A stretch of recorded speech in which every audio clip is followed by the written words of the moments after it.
Hola, ¿cómo estás? Mi nombre es Daniel Astudillo y quiero compartir contigo algo que Dios puso en mi corazón que tiene relación con entender los tiempos en los cuales la iglesia está viviendo. Así que creo que es muy relevante para este tiempo. Así que te voy a llevar un poquitito acerca de realizar una investigación con respecto a unos hombres que existieron en la época del rey David, sacar unas características importantes de estos hombres, después revisar un poquito de historia de la iglesia y contextualizarlo con lo que está pasando hoy día en este tiempo. Así que si quieres tomar nota, busca un cuaderno y un papel y seguimos. Quiero basarme en Primera de Crónicas capítulo 12.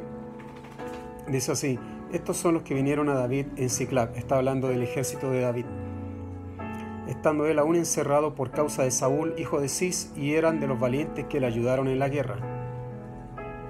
La Biblia menciona a varios valientes que protegieron a David del ataque que estaba sufriendo por parte de Saúl. Quiero enfocarme en los guerreros que salieron de la tribu de Isaacar. El verso 32 dice la Biblia: de los hijos de Isaacar, 200 principales, entendidos en los tiempos y que sabían lo que Israel debía hacer, cuyo dicho seguían todos sus hermanos. La Biblia destaca en estos hombres que eran entendidos en los tiempos, sabían lo que tenían que hacer y los dichos de ellos eran seguidos por sus hermanos. Así que estas son tres características importantes de personas que son entendidas en los tiempos. Así que revisemos cada una de ellas. Primero, los hombres entendidos en los tiempos tienen el hábito de discernir todo lo que ocurre en su entorno. La Nueva Biblia de los Hispanos lo traduce de la siguiente manera. Dice que eran expertos en discernir los tiempos. Una persona experta no se logra con facilidad. Llegar a ser experto requiere mucho entrenamiento, mucha experiencia. Jesús también se refirió a este tema de ser entendido en los tiempos. Él le decía a la multitud: cuando veis que la nube que sale del poniente, luego decís, agua viene, y así sucede. Y cuando sopla el viento del sur, decís, hará calor, y lo hace. Hipócritas, sabéis distinguir el aspecto del cielo y de la tierra, y cómo no distinguís este tiempo. Esto aparece en Mateo 16. Así que lo más importante en los hijos de Isaacar y en las personas, los hijos de Dios en este tiempo, es que puedan entender las señales de los tiempos. La señal de los tiempos. La segunda característica que tienen los hijos de Isaacar es que saben qué hacer ante cualquier situación que se presente. Es interesante que la frase con la que se describe al grupo de los 200 descendientes de Isaacar es que sabían lo que Israel debía hacer. Eso dice el versículo que leí. Así que en este contexto ellos sabían lo que tenían que hacer en ese tiempo. Eran entendidos en estrategias, expertos en estrategias de guerra, y además sabían lo que tenían que hacer, que era proteger al ungido de Dios, al rey David. Ellos sabían por profecías previas que David debía ser el rey, por lo tanto sabían que estaban haciendo lo correcto. Con sus estrategias de guerra, con su experimentación, entendiendo también lo que debían hacer, dadas las profecías, entonces ellos actuaron en favor de David. La tercera característica que tienen los hijos de Isaacar es influencian a otras personas para que actúen con sabiduría. Termina el verso diciendo: cuyas órdenes seguían todos sus hermanos. O sea que estas eran unas personas confiables, profundamente confiables, dado que eran expertas, sabían lo que tenían que hacer, entonces sus hermanos confiaban en ellos. Así que eran personas influenciadoras. Guiaban a sus hermanos a hacer lo correcto.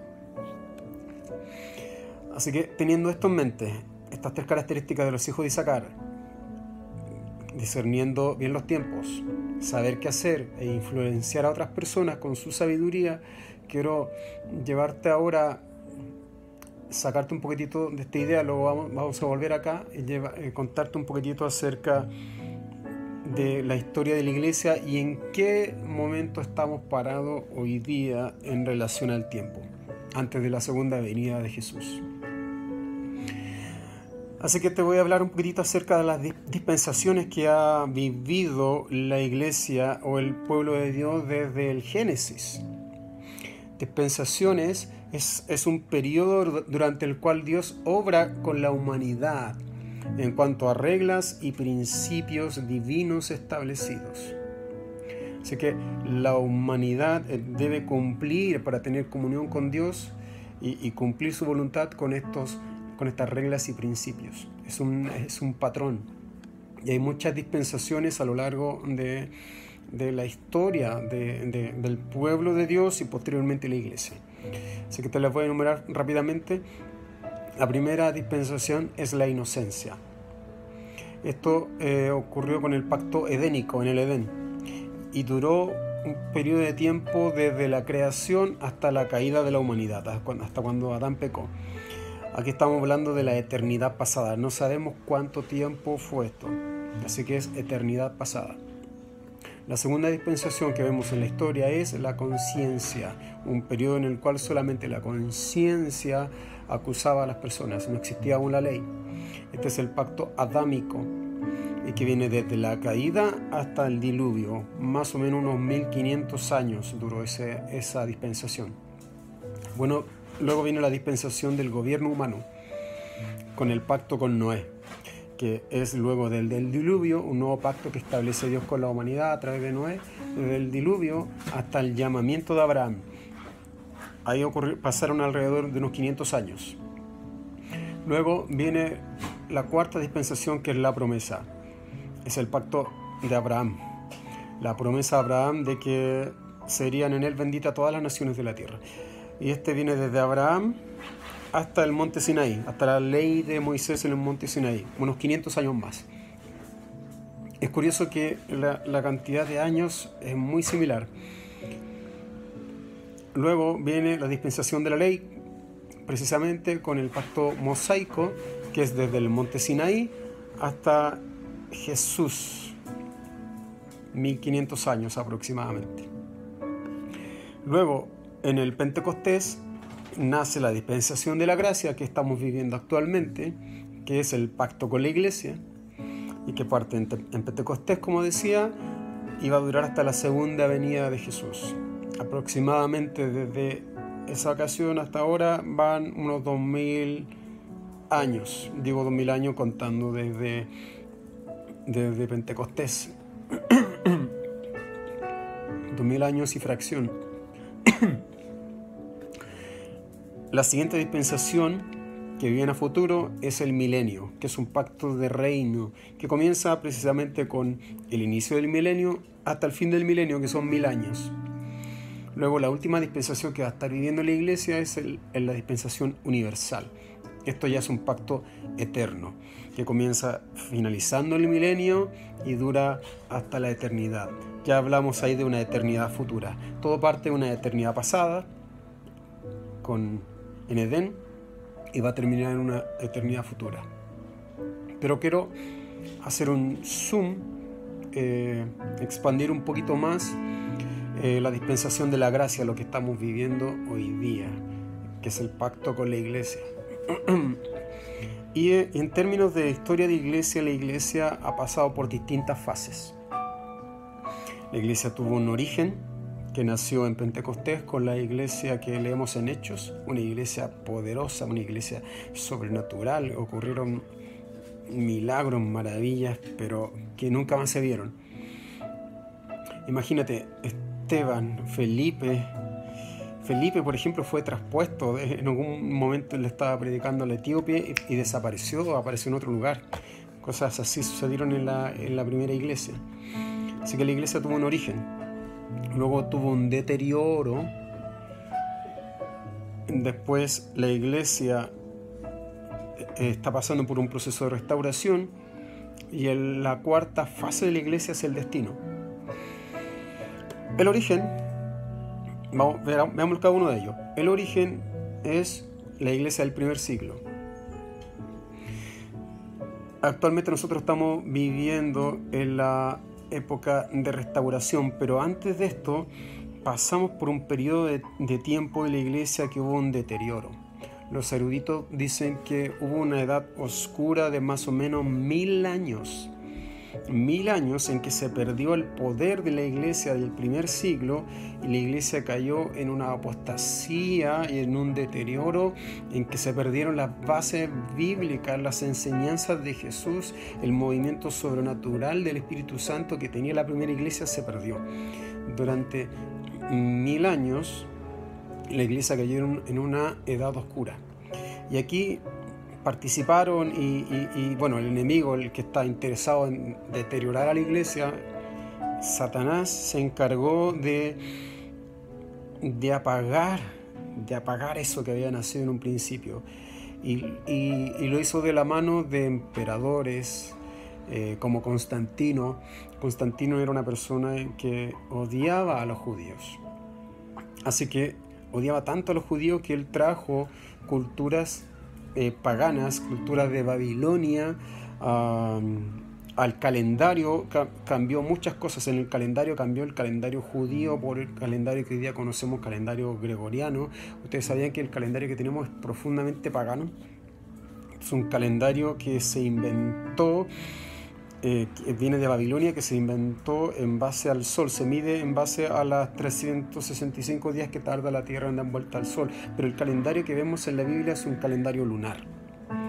Por eso que algunas fechas de fiestas judías no calzan con nuestro calendario, porque tenemos un calendario solar. Y trajo muchas cosas de culturas paganas Constantino para borrar de la historia al judío. Los odiaba tanto. Ustedes pueden leer libros acerca de esto, que borró festividades judías y las reemplazó por fiestas paganas. Y para ganarse paganos al cristianismo, porque mezcló el cristianismo con el paganismo, así que él se quería ganar a los cristianos y ganarse a los paganos, él creó una serie de festividades, una mezcla cristiana, pagana, que no es bíblica, y de ahí nació la Navidad, por ejemplo. Jesús no nació un 25 de diciembre. Jesús, si estudiamos bien Lucas, por ejemplo, podemos calcular que él nació por ahí por septiembre, no el 25 de diciembre. Y nació, lo más acertado es que nació para la fiesta de los tabernáculos. O sea que Constantino inventó la Navidad. Ahí nace recién el concepto de natividad del Señor. Y cambió también, por ejemplo, el Sabbat, dado que odiaba a los judíos, dijo no, el día más importante va a ser el domingo. ¿Por qué el domingo? Porque el domingo era el día del dios Sol. De hecho, hasta el día de hoy, por ejemplo, en inglés se dice Sunday para domingo, que significa día del sol. Y así hemos traído hasta nuestros días culturas que vienen de pensamientos greco-romanos. Y la hemos asimilado tan normal como cultura nuestra, pero nunca fueron bíblicas. ¿Por qué digo esto?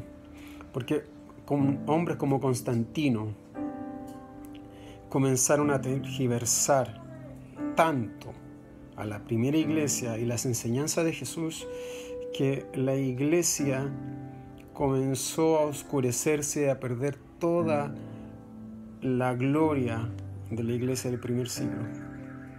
Es tanto así que, como te decía, los eruditos dicen que vivimos en una edad oscura durante 1000 años, donde no había presencia de Dios. Y eran tantas las cosas, tradiciones que tenía la iglesia romana, católica romana en ese tiempo, que gracias a Dios habían unos monjes que amaban a Cristo, amaban la palabra y comenzaron a estudiarlo y se dieron cuenta de verdades que habían sido perdidas. Por ahí se levanta Juan Calvino, un Martín Lutero que se da cuenta de que la fe no es por obra, la salvación no es por obra sino por fe, y de muchas verdades que lo descubre leyendo los evangelios. Ahí fue cuando él se rebela contra la Iglesia Católica Romana y clava sus 95 tesis en la Iglesia y nace la Iglesia Protestante.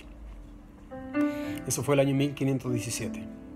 Así que desde el año 1517 hasta nuestros días, te voy a mostrar rápidamente cómo el Espíritu Santo ha ido restaurando en base a distintos movimientos a la iglesia para llegar a ser aún mejor. Yo creo que va a ser mejor, que la gloria postrera va a ser mayor que la primera. Una iglesia mucho más gloriosa que la iglesia del primer siglo. Así que el Espíritu Santo se ha ido preocupando de ir restaurando los 5 ministerios de Jesucristo. Dice la palabra que Jesucristo, algunos instituyó apóstoles, a otros pastores, a otros profetas, a otros maestros y a otros evangelistas. Esto se había perdido, estos 5 ministerios se habían perdido. Luego de la época protestante, Dios ha ido restaurando a la iglesia a estos ministerios. Vemos, por ejemplo, que desde el año 1500 al 1600 está el movimiento protestante. Luego viene un movimiento de santidad del 1600 al 1900. Luego viene un movimiento pentecostal del 1900 al 1950. Y en el año 1950 se reconoce el ministerio del evangelista. Es restaurado el ministerio del evangelista. Luego viene un movimiento carismático del 1950 al 1980 y aquí hubieron grandes avivamientos a nivel mundial. En el 1960 los pastores fueron restaurados como cabeza en sus iglesias. Ese ministerio fue restaurado. En el 1970 el ministerio del maestro también fue restaurado y en 1980 el ministerio del profeta restaurado. Luego viene un movimiento profético y apostólico donde empezamos a escuchar palabras como el apóstol tanto. Así que el ministerio del apóstol es restaurado. Por muchos años se luchó contra esto, aunque el apostolado no existía, había quedado sellado en la Biblia, pero el Espíritu Santo se encargó de restaurar este ministerio que es parte de los 5 ministerios que estableció Jesús. Así que en la década del 90 finaliza la restauración de los 5 ministerios para el total equipamiento de la iglesia de Jesucristo. Así que desde más o menos el 1950 ha habido un movimiento restaurador o de renovación espiritual. Luego del Espíritu Santo encargarse de restaurar los 5 ministerios, ha ido restaurando en una mayor intimidad espiritual a la iglesia. ¿Y qué sigue en la agenda de Dios? Luego de esto, ¿qué sigue? Sabemos que viene el Mesías. Pero antes de eso, muchos estamos creyendo de que viene un movimiento de restauración del ejército de los santos de Dios, de los santos hijos de Dios, que va a preparar la venida de Jesucristo. Hay muchas profecías con respecto a esto. Leemos en Joel 2:2. Día de tinieblas y oscuridad, día de nubes y densos nubarrones, como la aurora que se extiende sobre los montes. Así avanza un pueblo fuerte y numeroso, pueblo como nunca lo hubo en la antigüedad ni lo habrá en las generaciones futuras. En Apocalipsis dice que tocó el Apocalipsis 11:15, tocó el séptimo ángel su trompeta y en el cielo resonaron fuertes voces que decían: el reino del mundo ha pasado de ser de nuestro Señor y de su Cristo, y Él reinará por los siglos. Así que los siguientes movimientos es una restauración total de la iglesia. Una iglesia más gloriosa que la iglesia del primer siglo, que preparará la venida de Jesús. Y luego viene Jesús y todos los reinos le son entregados a Él. Y luego, viene el milenio. No me voy a meter en eso. Algunos dicen que el milenio es antes, luego viene Jesús. Como sea, hay 2 movimientos gloriosos que están faltando. La restauración de todas las cosas y que todos los reinos les sean entregados a Jesús. Esta frase, la restauración de todas las cosas, es mencionada muchas veces en la palabra. Lo leemos en Salmos y también lo menciona Hechos 3:21. Es necesario que Él, o sea Jesús, permanezca en el cielo hasta que llegue el tiempo de la restauración de todas las cosas, como Dios lo ha anunciado desde hace siglos por medio de sus santos profetas. Aquí está citando lo que dijo David cuando Jehová le dijo a su Señor: siéntate a mi diestra hasta que ponga a todos tus enemigos bajo tus pies.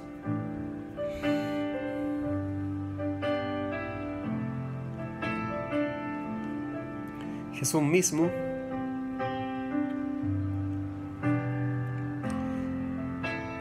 revela que van a ser restauradas todas las cosas. Tengo un libro por acá que me gusta mucho, la profecía de Malaquías. Malaquías capítulo 4, verso 5 y 6 dice: He aquí yo os envío al profeta Elías, antes que venga el día de Jehová grande y terrible. Él hará volver el corazón de los padres hacia los hijos, y el corazón de los hijos hacia los padres, no sea que yo venga y hiera la tierra con maldición. Los discípulos le preguntaron a Jesús acerca de esta profecía. Le dijeron: ¿por qué pues dicen los escribas que es necesario que Elías venga primero? Respondiendo Jesús les dijo: a la verdad, Elías viene primero y restaurará todas las cosas.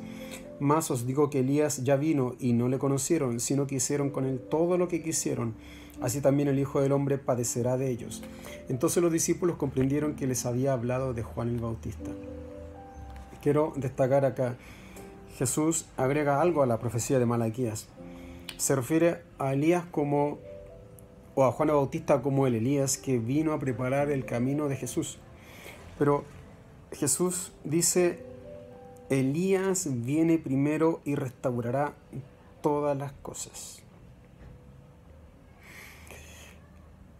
Dado lo que te decía, lo que dice Hechos, de que Jesús va a permanecer en el trono hasta que sean restauradas todas las cosas, y tomando lo que dice acá Jesús, que Elías viene a restaurar todas las cosas. Entonces muchos vemos acá que esta profecía es doble. Elías vino, el espíritu de Elías vino en Juan el Bautista, pero cumplió parte de esta profecía, no la cumplió en su totalidad, porque Juan el Bautista no restauró todas las cosas. Si la profecía es verdadera, tienen que ser restauradas todas las cosas. Y entonces cuando sean restauradas todas las cosas, Jesús vuelve por su iglesia. Así que no está completa aún la profecía de Elías. Así que estamos creyendo muchos que viene un gran mover de la iglesia con el espíritu de Elías. Ese espíritu de Elías que él tenía para desafiar a los profetas de Baal. Ese espíritu de Elías que va a traer una revolución a este mundo, que va a restaurar a la iglesia a una posición poderosa, la cual va a extender el reino de Dios y preparar su venida. Una iglesia gloriosa. El Espíritu Santo, te mostré rápidamente cómo ha ido restaurando la iglesia, lo está llevando de nuevo a la iglesia del primer siglo. Vamos a comenzar a ver de nuevo milagros, señales y maravillas, y yo estoy seguro, y así creemos muchos, que vamos a ver cosas aún más grandes, aún mayores. Jesucristo dijo: mayores cosas harán, porque yo voy al Padre. Creo que el tiempo que viene antes de la segunda venida de Jesús es un tiempo de la iglesia sin precedentes, señales y maravillas que nunca se vieron antes. El espíritu de Elías trabajando en la iglesia, restaurando todas las cosas, porque es necesario que todas las cosas sean restauradas para que Él vuelva. Así que, volviendo de nuevo a los hijos de Isaacar,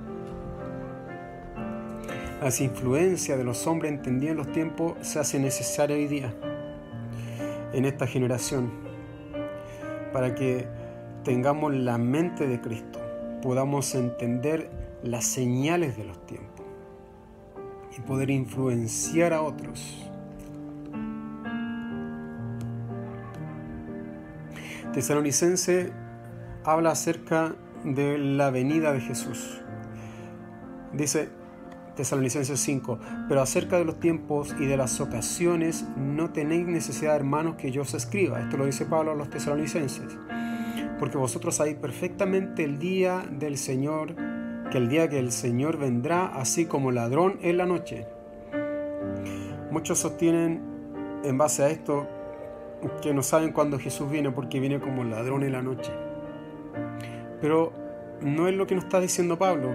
Pablo continúa diciendo: cuando digan paz y seguridad, entonces vendrá sobre ellos destrucción repentina como los dolores a la mujer encinta, y no escaparán. Nosotros sabemos que cuando una mujer está encinta y está sufriendo dolores de parto es porque va a dar a luz.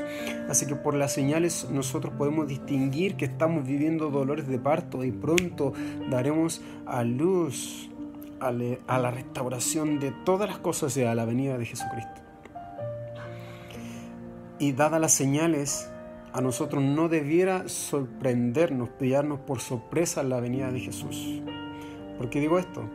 Él viene como el ladrón en la noche, sí, no sabemos el día exacto, pero por medio de las señales debiéramos saber, no debiera sorprendernos cuando Él viene, debiéramos estar atentos. Sigue diciendo Pablo: más vosotros, hermanos, no estáis en tinieblas, para que aquel día os sorprenda como ladrón. A los hijos de Dios, la segunda venida no nos va a sorprender, no nos va a pillar por sorpresa. Muchos dicen: va a venir como ladrón, por sorpresa, pero según Pablo, nosotros no estamos en tinieblas, tenemos la mente de Cristo, y si somos como los hijos de Zacar, somos entendidos en los tiempos, y nosotros no nos va a pillar por sorpresa, no nos va a pillar como un ladrón, dice Pablo.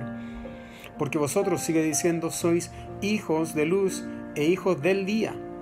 No somos de la noche ni de las tinieblas. Por tanto, no durmamos como los demás, sino velemos y seamos sobrios. Así que quiero repasar las características de los hijos de Isacar. Dado las señales de los tiempos, dado la restauración que ha ido haciendo el Espíritu Santo en la iglesia, llevándonos a la restauración de todas las cosas, a una iglesia gloriosa, sin mancha, esa iglesia por la cual viene Jesucristo. Los hijos de Isacar son entendidos en los tiempos, tienen el hábito de discernir los tiempos, saben qué hacer e influencian a otros. Quiero terminar con el libro de Proverbios, la segunda parte del versículo 5 del capítulo 28. Dice: mas los que buscan a Jehová entienden todas las cosas.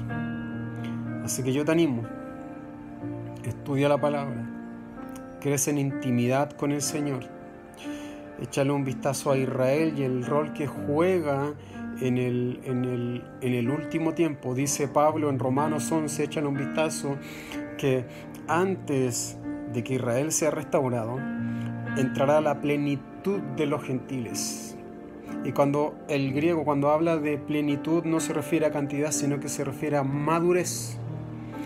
La plenitud de los gentiles, o sea, de la iglesia, los que no somos judíos, vamos a llegar a una madurez de forma tal, una iglesia tan gloriosa, que los judíos que aún no son convertidos, los israelitas que aún no son convertidos, creerán de que Jesús es el Mesías. No tendrán otra cosa sino que creer, dadas las señales de esta iglesia, que llegue a la plenitud del varón perfecto que es Cristo Jesús. De hecho, en ese texto también se usa este término de plenitud, que tiene relación con madurez, llegar a la estatura del varón perfecto que es Cristo Jesús. Así que quiero orar por ti. Señor, bendigo a toda aquella persona que está leyendo, escuchando, viendo este mensaje. Este mensaje es para alguien. Yo no sé a quién le estoy predicando. Quizás hay alguien que está teniendo por tardanza la venida de Jesús y no ha puesto atención a las señales de estos tiempos. Así que tu palabra, la palabra que acabo de plantear ahora, nos llama a que seamos como los hijos de Isacar, entendidos en los tiempos, a ver la importancia de tu iglesia, una iglesia gloriosa en esta última etapa antes de la venida de Jesús y la restauración de todas las cosas. Yo bendigo, Señor, a tu iglesia, y que esta palabra corra y sea glorificada. En el nombre de Jesús. Amén. Dios te bendiga.